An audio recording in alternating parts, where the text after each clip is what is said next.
Good morning everyone and welcome back to vocab 24। मैं हूँ श्वेता, आपके साथ 10 बज चुके हैं। चलिए शुरू करते हैं अपना सेशन हम वोकैबलरी का और देखते हैं कि क्या 10 ऐसे वर्ड्स हैं जो हमें सीखने हैं और किस तरह से हमारी जो वोकैब्स हैं, वर्ड मीनिंग्स हैं, एंटोनिम, सिनोनिम, इन सारी चीज़ों की प्रैक्टिस को हम अपनी इन्हांस करते हैं। 10 बजे वाले सेशन में हम जब 10 वर्ड्स पढ़ते हैं तो हम सिर्फ ये नहीं देखते हैं कि वर्ड का मीनिंग क्या है, उसको ओवरऑल कवर करते हैं, यानी कि हम उसकी ट्रिक्स भी देखते हैं, एग्जाम्पल भी देखते हैं, एंटोनिम्स, सिनोनिम्स और उसकी पिक्चर इमेज भी देखते हैं, जिससे कि हमारे दिमाग में एक इन्फोग्राफिक वाली जो मेमोरी है वो क्रिएट हो पाए, यानी कि ग्राफिक भी आपके दिमाग में आ जाए और इन्फॉर्मेशन भी आ जाए। इसलिए सेशन को ज़रूर अटेंड करिए और एक बार शेयर भी कर दीजिए, जिससे कि और लोगों को भी इसका बेनिफिट मिल पाए। और क्या कहते हैं, हमारा जो डिस्क्रिप्शन बॉक्स है वहाँ पर आपको लिंक मिल जाएगा टेलीग्राम चैनल का भी और वो कैब 24 एप्लीकेशन का भी। उन दोनों चीज़ों को एक्सेस करिए। वो कैब 24 एप्लीकेशन आपको बहुत सारे ऐसे फीचर्स देता है जिसकी प्राइम मेंबरशिप लेने के बाद आप उन फीचर्स को अवेल कर सकते हैं और अपनी प्रिपरेशन को अच्छा कर सकते हैं। वो सारे फीचर्स मैं आपको सेशन के एंड में बताऊंगी। अभी क्या करते हैं, अपने सेशन को शुरू करते हैं और देखते हैं कि हमारा पहला वर्ड क्या है। The first word is stipulation. Let me check if I'm not covering the image. I'm covering, so I'm hiding from here. Okay. Stipulation. Stipulation is the first word for today's session and it is saying विधान, यानी कि system, नियम कानून। आप इसको अगर इस तरह से देखना चाहें कि अ लॉ सिस्टम या फिर कह लें रूल्स। और रूल सिर्फ अकेला नहीं, उसका एक सिस्टम भी है। तो हम उसको क्या कह देंगे, हम उसको स्टिपुलेशन कह देंगे। यानी कि हर ऑर्गेनाइजेशन का, हर इंस्टीट्यूशन का, हर फ्रेटर्निटी का, हर फैमिली का अपना एक सिस्टम होता है। तो उसको आप कह सकते हैं स्टिपुलेशन, यानी कि किस तरह से कोई भी काम होना है। मीनिंग में देखते हैं, द कंडीशन और रिक्वायरमेंट दैट इज स्पेसिफाइड और demanded as part of an agreement. किसी एक अग्रीमेंट के हिसाब से जो स्पेसिफाइड डिमांड्स हैं उनकी बात अगर कर रहा है, कंडीशंस हैं या उनकी ये ज़रूरतें हैं, तो हम उनको स्टिपुलेशन कहते हैं। सिनोनिम्स में है स्पेसिफिकेशंस, यानी कि आप जैसे मान लीजिए किसी के पास जाते हैं और कुछ अपना कस्टमाइज बनवाना चाहते हैं और आप उसको अपनी चीज़ें बता रहे हैं, तो ये आपके क्या होते हैं, स्पेसिफिकेशंस होते हैं। यानी कि जैसे कुछ लोग अपना जो कार है वही मॉडिफाई करा रहे हैं या फिर अपनी बाइक मॉडिफाई करा रहे हैं, तो मॉडिफायर के पास जाएंगे और उसको बताएंगे कि आप मेरे लिए ये चीज़ें इसमें कर दीजिए। तो आपने वो जितनी चीज़ें बताई हैं वो आपके स्पेसिफिकेशंस हो जाएंगे। और प्रोविज़न भी इसी तरह से होता है। प्रोविज़न जैसे मैंने आपको शुरू में बताया ना, कि हमारे किसी भी ऑर्गेनाइजेशन के, इंस्टीट्यूशन के क्या रूल्स हैं उनकी बात करता है, तो वो प्रोविजंस हो जाते हैं, यानी कि क्या उसके नियम हैं।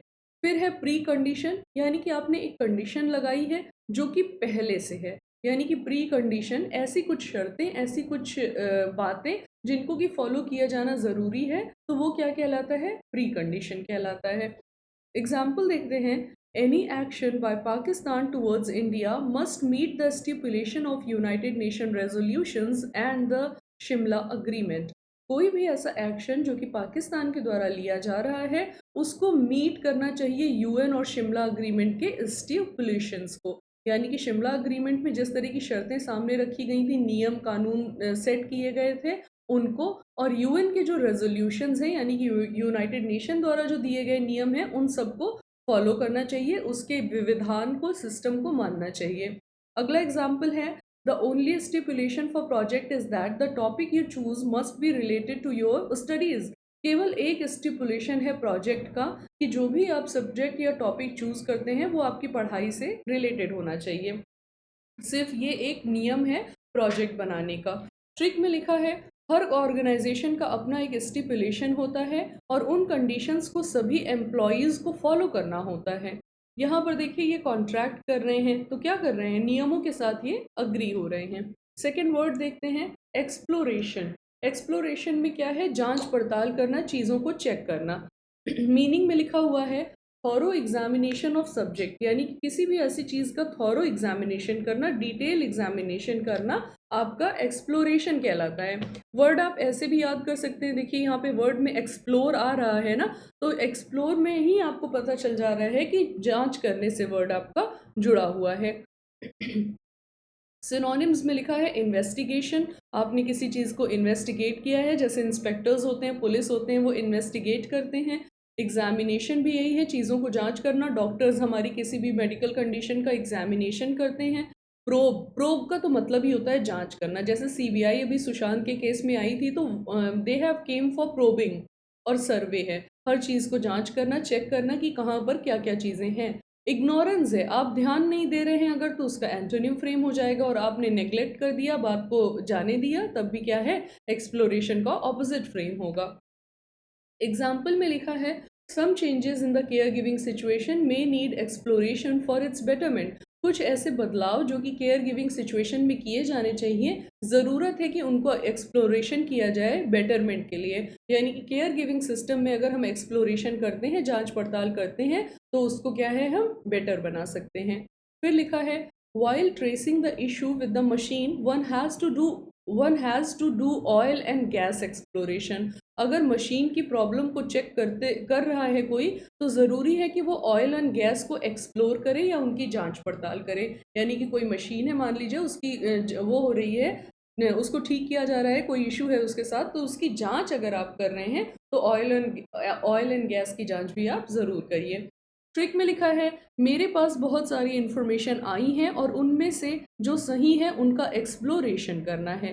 यानी कि मान लीजिए कोई पुलिस ऑफिसर ही है, उसको बहुत सारी इन्फॉर्मेशन दे दी गई हैं, अब क्या है उसका काम कि वो एक्सप्लोर करेगा कि उसमें से सही इन्फॉर्मेशन क्या है। देखिए यहाँ पे डिटेक्टिव हो सकता है, आपका पुलिस हो सकता है, जिसको क्या है, रोशनी में वो जाकर चेक कर रहा है चीज़ों को कि क्या सही है क्या नहीं है। थर्ड वर्ड देखते हैं, एस्थेटिक। एस्थेटिक का मतलब होता है कलात्मक। बीइंग एन इंडियन, हम लोग को एस्थेटिक वर्ड बहुत अच्छे से पता हो जाना चाहिए, क्योंकि हम लोग की कंट्री जानी ही जाती है किस लिए, क्रिएटिविटी के लिए। हमारे यहाँ हर तरह की आर्ट है, whether it is fashion related, whether it is dance related, culture related, food related, या किसी भी तरह की चीज़ है, हर चीज़ में हमारे यहाँ कलात्मकता आपको दिख जाएगी। तो क्या है, एस्थेटिक होना होता है आपका कलात्मक होना। ये एडजेक्टिव होता है, यानी किसी चीज़ के फीचर को बताता है। जैसे मैंने बीइंग एन इंडियन आपको बोला, तो किसी इंडियन के ये फीचर्स को ही तो बता रहा है ना, कि उसके अंदर एस्थेटिक्स होते हैं, यानी कि उसके अंदर कलात्मक तरीके होते हैं काम को कर पाने के। मीनिंग देखते हैं, connected with beauty and art and understanding of beautiful things. क्या है, आप जुड़े हुए हैं ब्यूटी और आर्ट से, और समझ भी पाते हैं इन चीज़ों को। जैसे कि अगर आप एम एफ हुसैन की पेंटिंग किसी लेमैन को दिखा दें, तो वो इतने अच्छे से उसको नहीं समझ पाएगा, लेकिन अगर किसी के अंदर एस्थेटिक सेंस है, तो वो उन चीज़ों को समझ पाएगा कि पेंटिंग कहना क्या चाह रही है। और कुछ लोग ऐसे भी होते हैं जो कि समझ भी जाएं तो वो बोलेंगे अरे ये क्या बात हुई, लेकिन कुछ लोग ऐसे भी होंगे जो उस मैसेज को सही से समझेंगे। तो जो उन चीज़ों को समझते हैं, तो उनको हम क्या बोलते हैं, एस्थेटिक, उनके इस नेचर को। सिनोनिम्स में देखते हैं, आर्टिस्टिक, टेस्टफुल, प्लीजिंग। अब आर्टिस्टिक और प्लीजिंग देखिए, आर्टिस्टिक तो कलात्मक हो गया, प्लीजिंग जो है सुखदाई, और टेस्टफुल की अब बात यहाँ पे कर रहा है, ये थोड़ा सा अच्छा और यूनिक वर्ड है।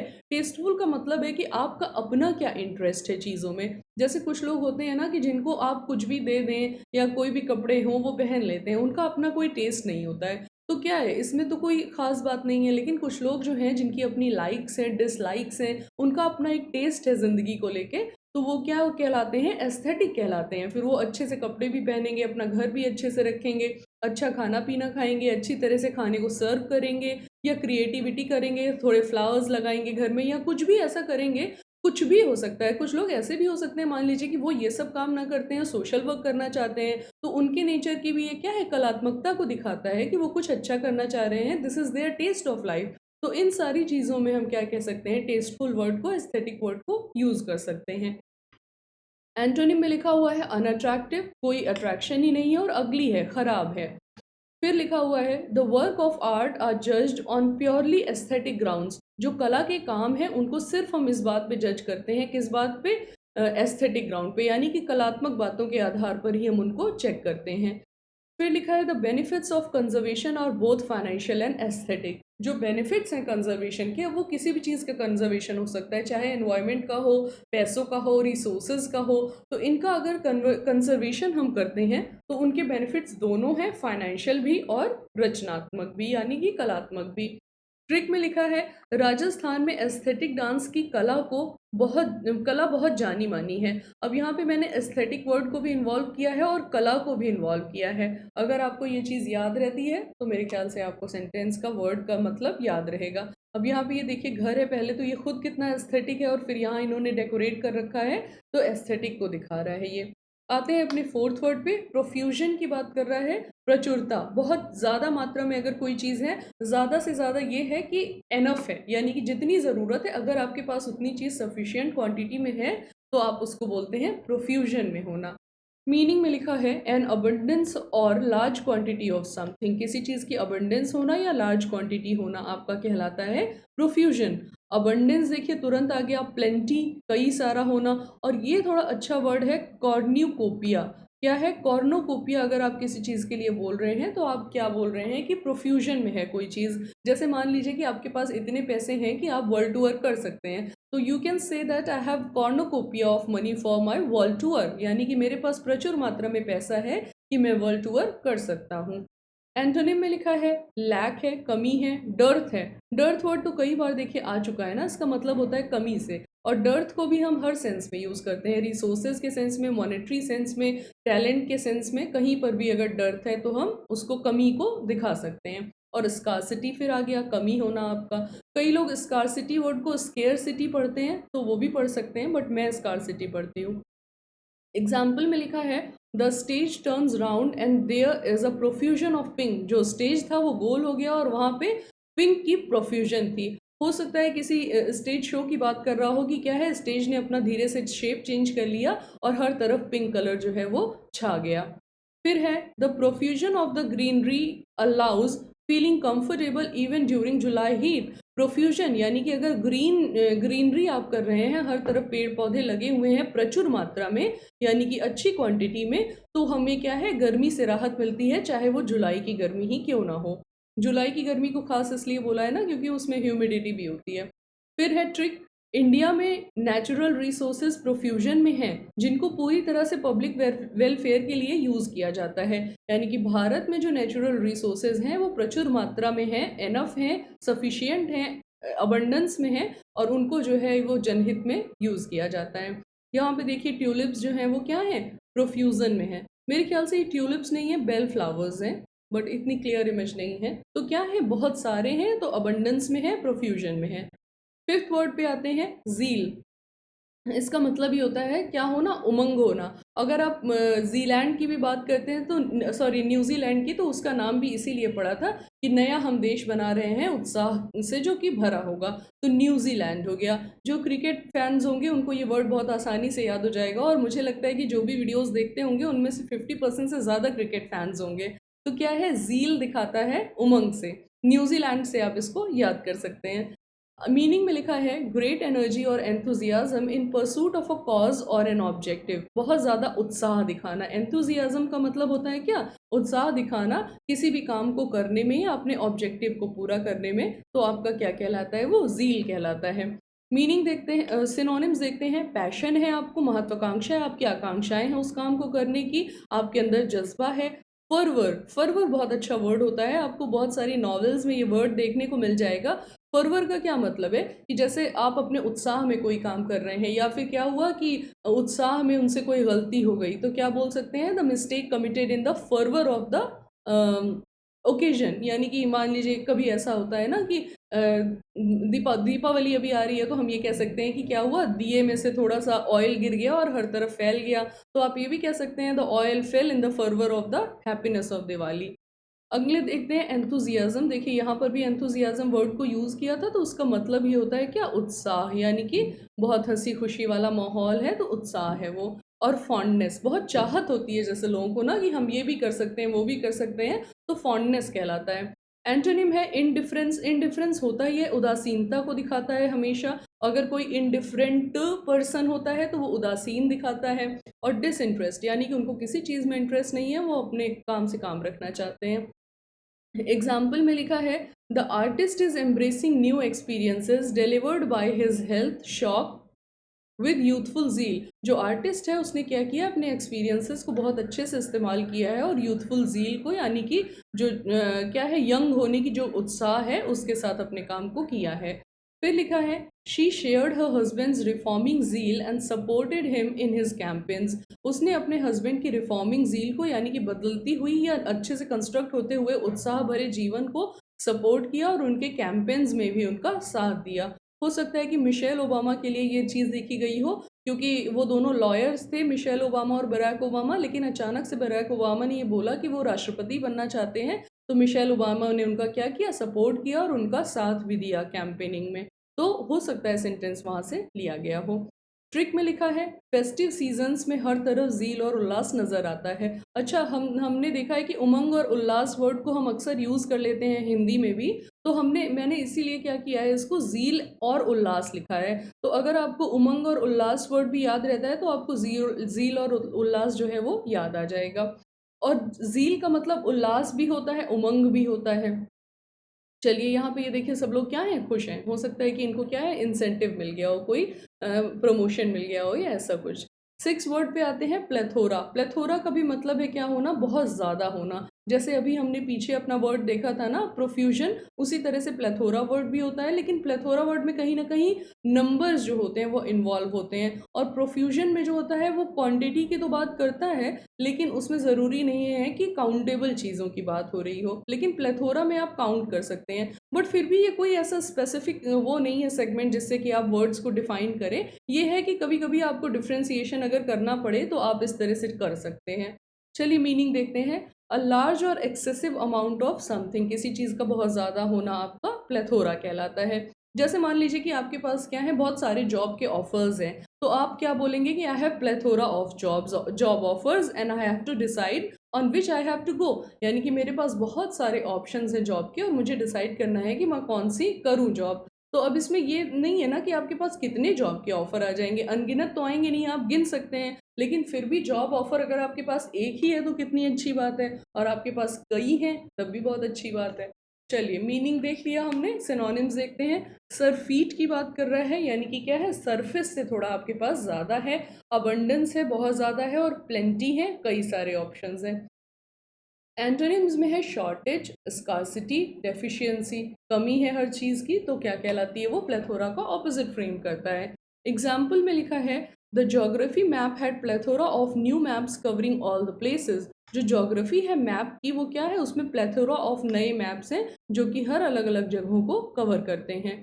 फिर है, the shop had plethora of options in pants which made me confused. जो शॉप थी उसमें क्या थे, पैंट्स को लेकर बहुत सारे ऑप्शंस थे, जिसने कि मुझे कंफ्यूज कर दिया। आपने कई लोगों को सुना होगा, वो बोलते हैं कि अरे इतने सारे ऑप्शंस उन्होंने दिखा दिए जिससे कि मैं बिल्कुल कंफ्यूज हो गया। अच्छा, मेरे जैसे पापा हैं तो वो भी यही बोलते हैं, अगर वो कहते हैं कि इतने सारे हर चीज़ में डेरिवेटिव्स आ गए हैं, फ्लेवर्स आ गए हैं, कि जब वो शॉप पे जाते हैं तो वो कंफ्यूज हो जाते हैं कि उनमें से वो कौन सा चूज़ करें। और वो हर बात के लिए ये बात कहते हैं, जैसे शैम्पू भी लेने जाते हैं तो कितने वेरिएंट्स हो जाते हैं, या फिर बिस्किट भी लेने जाते हैं तो हो गए, बोल रहे हैं मैगी भी लेने जाओ तो कितने सारे मैगी आते हैं, कौन सा लेकर आए। तो ये सब क्या दिखाता है, प्लेथोरा को दिखाता है, अधिकता दिखाता है हर चीज़ की, जिससे कि कन्फ्यूजन होता है। ट्रिक में लिखा है, न्यूज़पेपर में आर्टिकल्स का प्लेथोरा होता है, लेकिन स्टूडेंट्स को इम्पॉर्टेंट एडिटोरियल्स ही पढ़ने होते हैं। जैसे कि आप लोग हैं तो आपको पूरा न्यूज़पेपर नहीं पढ़ना है, आपको इम्पॉर्टेंट ही आर्टिकल्स पढ़ने हैं, तो क्या है, प्लेथोरा होता है, लेकिन उनमें से आपको चूज़ करना है। अब यहाँ पे देखिए, जैसे ये डकलिंग्स लिखी हुई हैं, तो बच्चों के नहाने के उसमें टब में ये डकलिंग्स डाल दी जाती हैं, या छोटे स्विमिंग पूल में डाल दी जाती हैं, तो एक दो डाली जाती हैं, लेकिन यहाँ पे कितनी सारी हैं, प्लेथोरा है, बहुत सारी जो है बनी हुई हैं।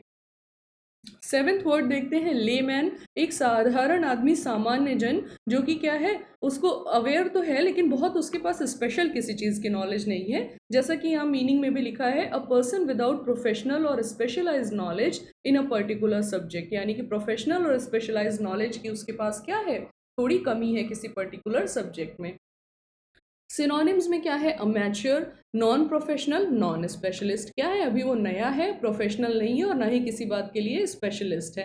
और यहाँ पे देखिए, प्रोफेशनल है और स्पेशलिस्ट है, तो इन दोनों ही वर्ड से नॉन को हटा दीजिए तो बन जाएगा आपका।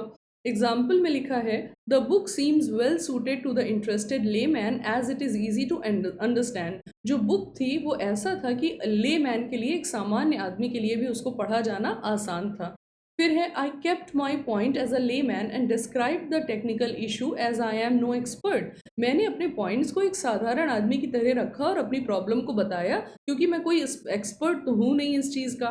जैसे क्या होता है हम लोग के घर में, मान लीजिए कोई गैजेट है वो ख़राब हो गया, मान लीजिए फ्रिज में ही कोई प्रॉब्लम आ गई है, अब हमारे यहाँ कोई मैकेनिक आता है तो हम उसको ये बताते हैं ना कि ये चीज़ इसमें ख़राब हो गई है, ठंडा कर रहा था अब नहीं ठंडा कर रहा है। लेकिन हम एक्सपर्ट की तरह तो नहीं बता सकते ना कि क्या प्रॉब्लम है। अच्छा, आपने उसको बोला कि पहले ठंडा कर रहा था अब नहीं कर रहा है, देखो कहीं गैस तो नहीं इसकी ख़त्म हो गई है।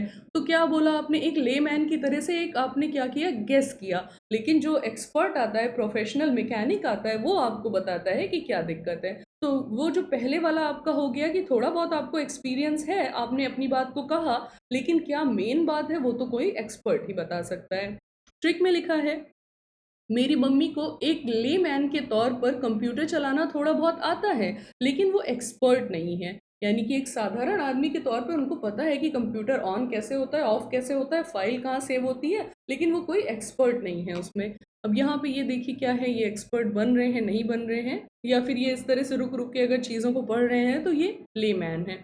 एट्थ वर्ड पे आते हैं, रेपर्टॉयर। अगर बहुत सारी चीज़ों का आप एक समूह बनाकर रखते हैं ना तो वो रेपर्टॉयर होता है। और रेपर्टॉयर वर्ड के आपको बहुत सारे वेरिएंट मिलेंगे, यानी कि वर्ड को बहुत जगह यूज़ किया जाता है। और इसी बात को ध्यान में रखते हुए मैंने यहाँ पर भी बहुत सारे मीनिंग्स को लिखा हुआ है। जैसे कि प्रदर्शनों की सूची, यानी कि आप क्या क्या दिखाने वाले होते हैं, उनको अगर आप बोलें तो रेपर्टॉयर हो जाता है। खजाना हो जाता है, जैसे कि मान लीजिए कि अनिल अंबानी के गैरेज की अगर आप बात करेंगे तो उनकी कार्स के जो रेपर्टॉयर हैं उनकी आप बात कर सकते हैं कि उनके पास कार्स का कौन सा खजाना है। तो उसमें अलग अलग तरह की कार्स होती हैं। और फिर रंग पटल की बात करता है, यानी कि रंग कितने सारे हैं। जैसे आपकी कलर पैलेट होती है पेंटिंग करने के टाइम, तो वो क्या दिखाती है, रेपर्टॉयर दिखाती है कलर्स का। या फिर कलर का जो आप पैकेट भी खरीद कर लाते हैं तो वो भी दिखाता है। और रंग को आप और तरह से भी यूज़ कर सकते हैं, यानी कि वेरिएंट के सेंस में, कि कई सारे वेरिएंट्स अगर एक जगह अवेलेबल हैं तो आपके वो रेपर्टॉयर कहलाते हैं। यही यहाँ पर इमेज में भी दिखाया गया है। चलिए देखते हैं meaning. The whole body of items which are regularly performed, यानी कि अक्सर ऐसा होता है कि वो एक साथ देखे जा सकते हैं, उनकी जो होल बॉडी है। सिनोनिम्स में लिखा है रेंज और कलेक्शन और सेट, यानी कि क्या रेंज है ना, जैसे कि उनके पास क्या था, उसकी रेंज थी, क्या रेंज थी वो बात करता है। जैसे कि क्या है, आजकल थार का आपने ऐड देखा होगा, तो थार क्या है, गाड़ियों में एक नई रेंज आई हुई है। कलेक्शन है, हम लोग जाते हैं कहीं पे और बोलते हैं शॉप में कि उनके यहाँ कलेक्शन अच्छा नहीं था, उनके यहाँ कलेक्शन अच्छा था। तो क्या दिखाते हैं हम उसको, प्रदर्शनों की सूची के बारे में बात करते रहते हैं। और सेट तो आपका सेट होता ही है कई चीज़ों का समूह। एग्जाम्पल में लिखा है, this is surely a work that deserves better exposure in the concerto repertoire. ये ज़रूर ही क्या है, एक बहुत अच्छा काम है जिसको की ज़रूरत है कि और एक्सपोजर मिले, इसको और ज़्यादा प्रोत्साहित किया जाए कॉन्सर्टो रेपर्टोयर में, यानी कि म्यूजिशियंस का जो रेपर्टोयर है उनकी बात कर रहा है। फिर है, the programme included several other experts from the classical dance repertoire. जो प्रोग्राम था उसमें और भी कई सारे रेपर्टोयर आए क्लासिकल डांस के, यानी कि क्लासिकल डांस को प्रदर्शित करने वाले और भी कई लोग आए उस प्रोग्राम में। ट्रिक में लिखा है, स्कूल एनुअल फंक्शन में सिंगिंग, डांसिंग, स्किट और अवार्ड डिस्ट्रीब्यूशन का रेपर्टोयर है। यानी कि एनुअल फंक्शन हो रहा है और उसमें क्या क्या चीज़ें एक साथ जो है प्रेजेंट की जाएंगी, वो क्या है, सिंगिंग, डांसिंग, स्किट और अवार्ड डिस्ट्रीब्यूशन। नाइन्थ वर्ड पे आते हैं, आउटलाइन। आउटलाइन वर्ड हम पहले भी देख चुके हैं, उसका क्या मतलब होता है, किसी चीज़ को समराइज करना या रफली बता देना कि ये चीज़ हो सकती है। मीनिंग में लिखा है, give a summary of. Synonyms में है, rough out, sketch out, draft. और एंटोनिम्स में लिखा है, एलैबोरेट, लेंथन, एनलार्ज, यानी कि सब चीज़ों को आप बढ़ा चढ़ा के या पूरा डिटेल में बता रहे हैं। और फिर क्या लिखा है एग्जाम्पल में, she outline the case briefly to main lawyer. उसने क्या किया, एक केस जो है वो थोड़ा थोड़ा सा करके ऊपर ऊपर से बता दिया अपने मेन लॉयर को। हो सकता है कोई इंटर्न रहा हो किसी बड़े लॉयर के अंडर में, तो वो क्या करेगा, थोड़ा थोड़ा सा करके चीज़ों को बता देगा कि ऐसा ऐसा इस केस में है।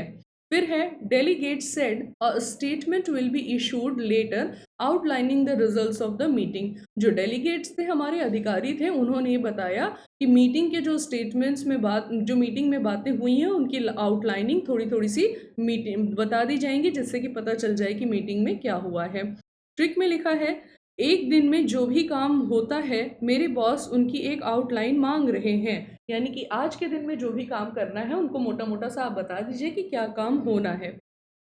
मैं एक ऑफिस में जॉब करती थी, वहाँ पे ऐसा ही होता था कि हर एक आदमी के अंडर में कुछ लोग काम करते थे। मान लीजिए कि एक आदमी ए है, उसके अंडर में बी, सी, डी और ई लोग जो हैं वो जॉब करते हैं। तो जो ए आदमी होता था वो रोज़ सुबह आके डिटेल लेता था कि बाकी सब लोग क्या काम करते हैं, और सिर्फ ऐसे नहीं कि उन्होंने बस पूछ लिया एक डिसिप्लिन के तौर पे, वो उन चीज़ों को लिखते भी थे। वो चीज़ मुझे बहुत ऑड लगती थी वहाँ पर कि ये क्या तरीका है। बहरहाल ऐसा होता था, तो वही आपका क्या कहलाता है, आउटलाइन कहलाता है। फिर है यहाँ पे इमेज बनी हुई है, देखिए इतनी सारी किताबें पढ़ने से अच्छा है कि आप समराइज वे में चीज़ों को लर्न कर लें। 10th वर्ड है हमारा शेयर, जिसका मतलब होता है पूर्णता।